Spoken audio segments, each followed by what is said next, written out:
The buzz on the spin. And what a mess it is.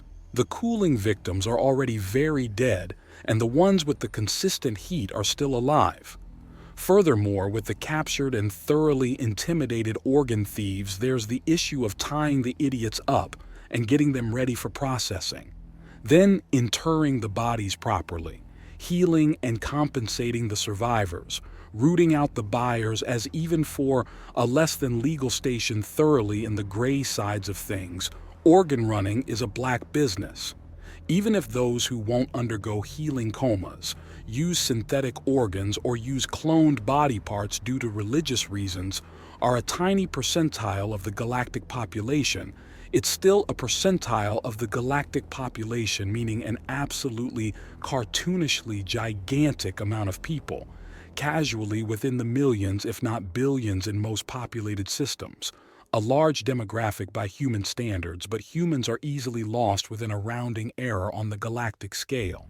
So it's not hard to imagine that there would be a big demand for healthy organs. But still, short-sighted and stupid. Why is it you retards never think about the consequences? Hoagie asks the barely conscious and groaning criminals. Ah, right. Canador caused concussions. Understandable. That was awful, Chaziz says around her giggles. I try. Hoagie responds as he uses his communicator to bring the now formally closed system computer into the network so that Demon and the other tech heads can rip everything out and start sifting through it. All right, let's see if the girls in the infirmary are in any state to be woken up. Short answer, no. Long answer, if he were to even try, then he would kill the poor women. They're in medical-grade comas, and rousing them from them will shock their systems enough to cause a total bodily failure and death at worst and horrific agony at best. Hey, Captain, could you please stop intercepting this call so I can call for medical aid to this location, please? Hoagie asks in an unimpressed tone. Oh, you're getting good at this, Minici says in a cheery tone. I recognize that little telltale laugh when you intercept a call.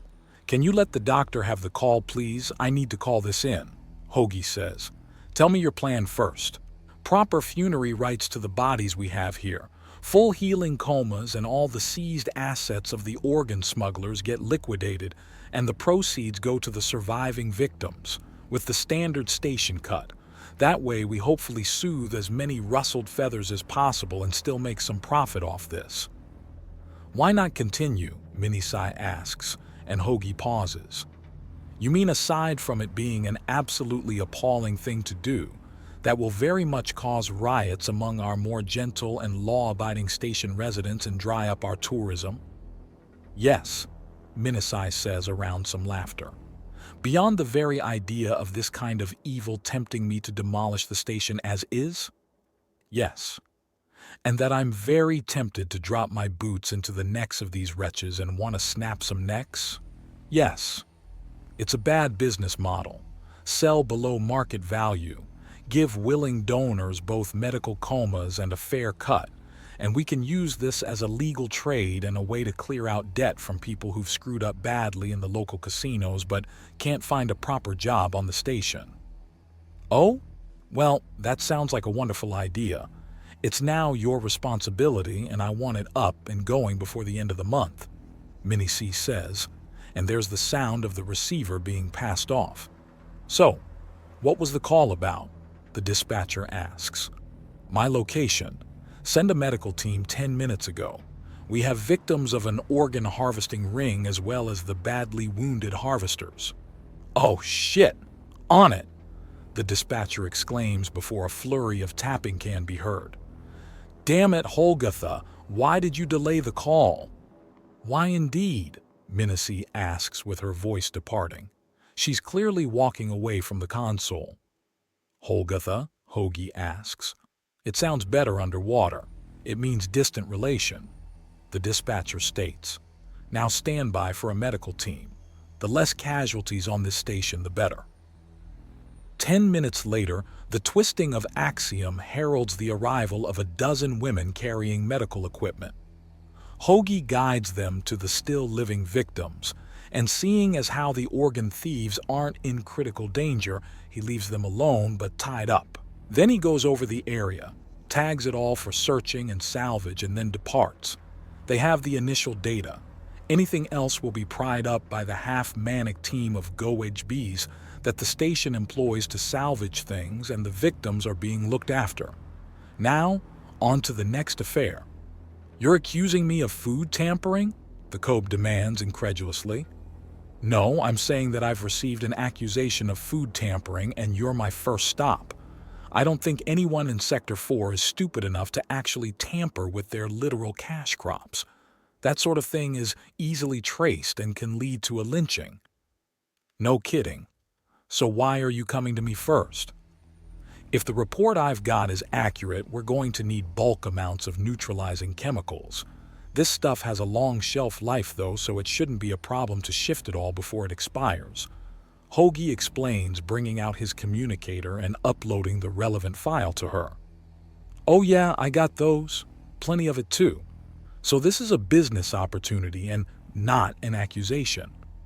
This is me saving lives. If you happen to make money off it, then good for you," Hoagie replies, and she smiles at him, which prompts Chaziz to grab him by the back of the shirt and start pulling back. "Come on, big man, stop tempting outsiders." Chaziz colds him in a playful tone as she drags him out of the pharmacy. "Is it my fault they're tempted by basic competence?" Hoagie asks plaintively as he's pulled out the door. "Yes," Chaziz snaps as it closes. As the Cobe chuckles at the show, the door opens again. "Oh, by the way, tell the other pharmacies about the potential poisoning. You won't have enough on your own, and you all need to get to advertising fast if it's a bad one." "Oh, all right. That actually makes sense. Damn it." The Cobe grumps and Hoagie just shrugs before leaving. "Okay, so damage control in place, and now we need to evaluate for an actual threat, which means bothering the hives, which is the unlikely source of it. Then we go down to the packaging plants and canning factories, followed by the transporters, then the distributors, then the stores and restaurants. Hives are not going to be fun." "No, it's not. You girls are territorial. Thankfully, they're also family, so it won't be a declaration of war to say hello." Buzzkill and Million Stings were technically whole other generations while also being older sibling hives, so that shouldn't be an issue. Of course, the biggest problem would be the mother hive, Hive Sting, first hive of the station and the hive from which all the 3 daughter hives were born from. Okay, to be fair, the issue there would be implied insult of tainting food, so this would have to be diplomatic. First stop is, of course, the mother hive. Proper deference and respect is needed in a situation like this. He's on a schedule, but it will slow him down much more if he doesn't do things right. Still, the long day is growing longer. "You've got blood on your shirt," Chaziz states, and Hoagie pauses. "Where?" he asks, examining his front. He follows her finger, then gets flicked in the nose. "Relax. Mama Sting likes you. Relax." "I know, but she's still due respect," Hoagie says, and Chaziz sighs. "I think you need to take a break. You've been working hard and long, and I'm about ready to go to sleep." "But the day isn't even half done yet." "Then have some lunch. It's not like the problems are going anywhere," Chaziz says. "Besides, they're changing the shift over. It's the perfect time and place to set up a meeting with all the hive queens to get a scan done." "That's very true. Think the girls will mind a visit from Mommy and the sisters?" Hoagie asks her, and she shakes her head. "Sounds like a go-ahead to me." The hike to the immensely reinforced bunker that is the hive takes a solid 10 minutes, and after a full dozen scans to ensure it's them, only them, and nothing but them that want into the hive, the outermost door opens and then closes behind them. The scanning process repeats and they're let in another level before the third level has a force field attuned to their profiles, pass through to potentially peel away anything that tried to smuggle themselves in behind them. 2 more airlocks and a bulkhead has them enter the hive proper. Both of them let off a relieved sigh. Chaziz pulls off the spikes, buckles, belts and chains, and all but tosses them into her own locker as Hoagie goes through the long process of disarming. The weight of his equipment leaving him was a comforting sensation, and soon enough he was pulling his pants back on again after removing the low-profile greaves and sabatons that they had hidden previously. He peels himself out of the cuirass like a crab and then unveils the Axiom brand on his shoulder, something that Chaziz is clearly uncomfortable with, which is why he puts on a fluffy fleece jacket over top in order to block the view of the marking. The girls were still very disturbed by it. Hoagie thought it was worth it, but the process had freaked out the girls something awful, especially when they figured out that the already horrifying picture was one he had downplayed severely. The smell of chopped fruit and the sounds of knives on cutting boards lets him know he's just in time for lunch. The small cheer that goes off when Chaziz, who's now wearing a comfortable pair of pants and a blouse rather than the extreme punk routine, zips into the kitchen ahead of him. She's chased out and he's warded away and to the table. Lunch is a fruit salad and sandwiches. Hoagie's own proclivities have long carried over to the rest of the hive. The talk around the table is about how everything is going, nice and light, although, to be perfectly honest, the only real part of the day that Hoagie can keep actually light is how he saw little Kathy again and how well the little rat girl is doing. Although mentioning that idiots getting what they deserve is responded to with a well-worn chorus of course. Then after lunch is finished up and things are squared away and cleaned, there's a brief pause as another chunk of the hive awakens. The girls sleep in shifts and work in them too. With Jabreza awakening, there won't be a better time to open communications to the other hives and set up a meeting, something he brings up only after she's done eating. She's still waking up, so it takes a few repeats before the message sinks in. Do we all look that dopey when we wake up? Every last one of us. Hoagie answers Chaziz's mocking question. Even you. I'm arguably the worst. Okay, so you need to talk with Mom and the big sisters. Why again? Rumors of food tampering. So I need to establish everything is clean on the report when they leave the hive so no one can claim it was already bad when it got to them. Work my way from the base up so the people responsible don't have any place they can throw blame at when I find them. Hoagie explains and she nods. Right. Okay. Yes, that makes sense. Sorry I'm not so awake. Miz had her elbow in my side and I was tossing a lot, Zabreza says with a large yawn. He kisses her on the forehead in response. So long as you're healthy. Maybe a bit more sleep might help. No, I'm not going to be outdone by anyone.